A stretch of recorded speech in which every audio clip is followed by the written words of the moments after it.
For today's lesson, we're going to do a lab demonstration called Slinky Science. The paper that goes along with it, if you have a science journal, it should be on page 60. If you don't, if you're not working in a science journal, just complete the page, fill in the answers on the page itself. So this is what the sheet looks like. Remember, it is titled Slinky Science, and we have 6 questions, right? So we got 5 numbers, but this one actually has 2 parts. So all of this information is going to be based off of those 4 vocabulary words I told you to start studying: balanced forces, unbalanced forces, balanced forces, unbalanced forces, and potential energy and kinetic energy, right? Balanced forces means that forces on something are acting balanced. I don't know what that was. If something has balanced forces acting on it, it means there's no motion. If something has unbalanced forces acting on it, then we have motion. All right, with potential and kinetic. If something is not moving, it has potential energy. As soon as something is moving, it has kinetic energy, right? Very simple. Very simple ways to describe whether something is in motion or not in motion. So, looking at number 1. Number 1 says, what type of energy does the Slinky have at the top of the stairs? So, if here's my stairs, here's my Slinky, set it right there. What type of energy do we have right here? Well, ask yourself, are we in motion or are we not in motion? Well, it's very easy. This is not moving. So, which vocabulary word talks about energy and talks about energy of something not moving? That's your answer for number 1. The vocabulary word that describes something has energy stored in it. It is not moving yet, but it could move later. That's your answer for number 1.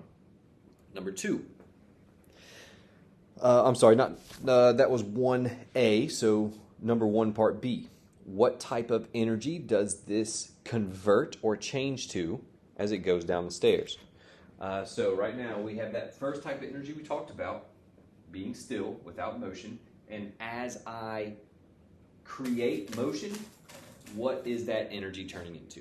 Okay, so we have one type of energy right here while it's sitting still.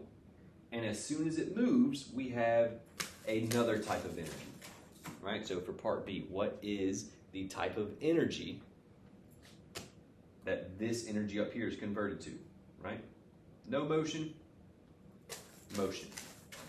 All right, so part 1B, you need to answer. What type of energy is being shown as the Slinky goes down the stairs? Number 2, why can't the Slinky go up the stairs? Well, we know the Slinky is very easy, very ready to go down, down, down, down, right?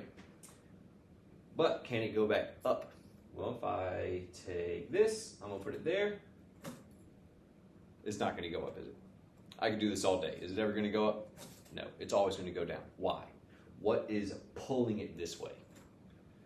It's one of your vocabulary words. What is it's a non-contact force that pulls things down, right? And that force that pulls this Slinky down the stairs is the same reason why the Slinky cannot climb up the stairs, right? Because this certain specific force in your vocabulary words is always going to be pulling things down. Number 3. All right, we're going to introduce, number 3 says, will there be a difference in the speed of a plastic Slinky and a metal Slinky? So we're going to introduce, we were looking at our plastic one, which is over here. Now we're going to introduce this metal one, okay? I'll let you make a few observations. So obviously they're different materials. They are a little bit different size diameters.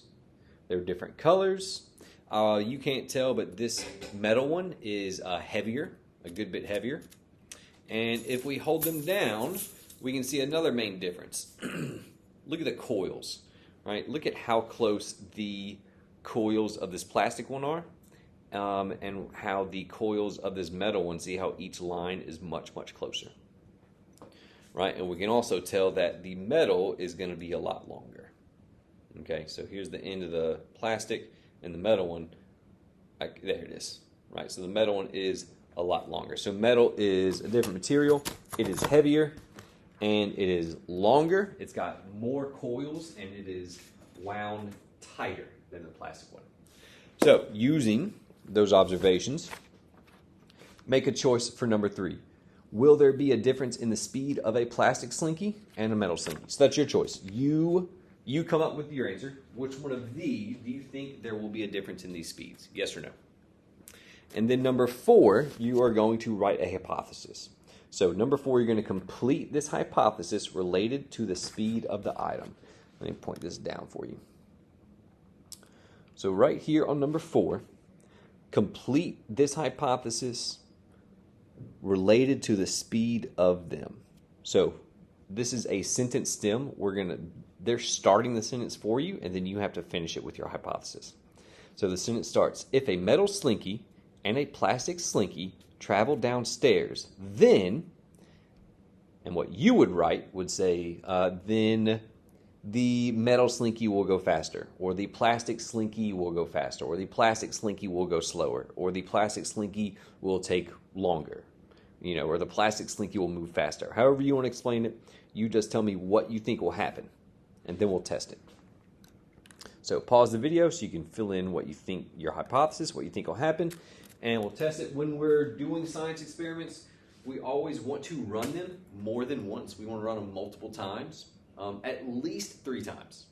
We always want to run an experiment at least 3 times. These are called trials. We're going to do 3 trials, and we will decide which one moves fastest. So, ready, set, go. All right, so that was about even. So that was hard to tell, so that's why we do more than 1 trial, to give us a better understanding of the data.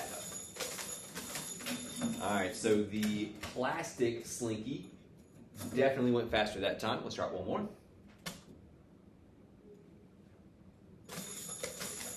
And plastic slinky again. So after 3 trials, we can definitively say the plastic slinky went faster. So come back to our number 4. Don't erase whatever you wrote here, right? Don't erase it. If it's wrong, that is okay. If it's right, that's okay. But keep it here. Now, number 5. Hypothesis accepted or rejected. If your hypothesis was correct, if you said the plastic one was faster, circle accepted. If you said the plastic one would be slower, then your hypothesis was incorrect, so we got to reject it and explain why. Right? If you said the plastic would be faster, then your hypothesis is accepted, and you need to explain why you were correct.